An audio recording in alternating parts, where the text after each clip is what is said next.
एक बार कैलाश पर्वत पर भगवान शिव ध्यानमग्न बैठे थे। शीतल वायु बह रही थी, गंगा जल उनकी जटाओं में लहरा रहा था। तभी माता पार्वती ने मुस्कुराते हुए कहा, स्वामी, मैं देखना चाहती हूं कि पृथ्वीलोक में आपके भक्त किस भाव से आपकी पूजा करते हैं। क्या मुझे वहां जाने की आज्ञा है? महादेव ने शांत स्वर में कहा, देवी, जाओ, पर याद रखना, संसार में भक्ति के साथ साथ अज्ञान भी मिलेगा। माता पार्वती साधारण स्त्री का रूप धारण कर पृथ्वी पर आ गईं। एक प्राचीन शिव मंदिर के द्वार पर बैठकर वे भक्तों को देखने लगीं।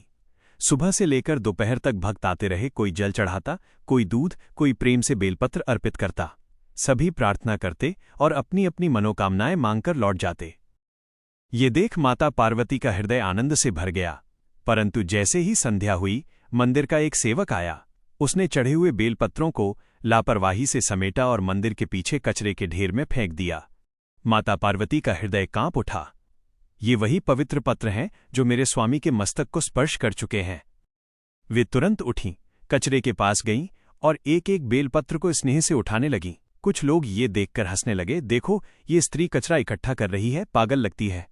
उनकी हंसी तीर की तरह चुभी, पर देवी ने कुछ नहीं कहा। वे बेलपत्रों को लेकर जंगल की ओर चली गईं। एक वृक्ष के नीचे बैठकर उन्होंने उन पत्रों को अपने मस्तक से लगाया और बोलीं, जो भी वस्तु मेरे प्रभु को स्पर्श करे वो मेरे लिए प्रसाद है। और उन्होंने बेलपत्रों को ग्रहण करना शुरू कर दिया। दिन बीतते गए। यह उनका नित्य नियम बन गया। जैसे ही कोई बेलपत्र फेंका जाता, वे उसे उठा लाती। धीरे धीरे उनका शरीर क्षीण होने लगा, रंग सांवला पड़ गया। लोग उन्हें पहचान नहीं पा रहे थे। एक दिन उन्होंने मिट्टी से एक छोटा शिवलिंग बनाया और उसके पास लेटकर बोली, प्रभु, जब तक आप स्वयं मुझे पहचानने नहीं आएंगे, मैं यहीं प्रतीक्षा करूंगी। समय बीत गया। कैलाश पर जब पार्वती न दिखीं तो महादेव चिंतित हुए। ध्यान लगाया और तुरंत पृथ्वी पर प्रकट हुए। जंगल में उन्होंने एक दुर्बल, काली सी स्त्री को मिट्टी के शिवलिंग के पास सोते देखा। उन्होंने लीला रची और बोले, देवी, तुम कौन हो? इतनी कृश और काली क्यों हो गई?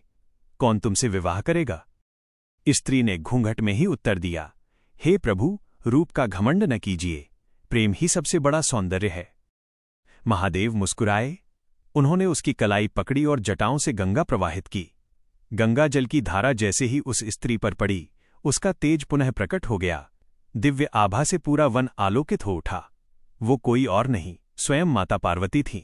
वे भावुक होकर महादेव के गले लग गईं। महादेव बोले, देवी, तुम्हारा प्रेम मुझे भी पराजित कर गया। जो भक्त सच्चे भाव से अर्पण करता है, उसका तिरस्कार नहीं होना चाहिए। आज से जो भी बेलपत्र मुझे चढ़ाएगा, उसका सम्मान होगा और तुम्हारी भक्ति सदा अमर रहेगी।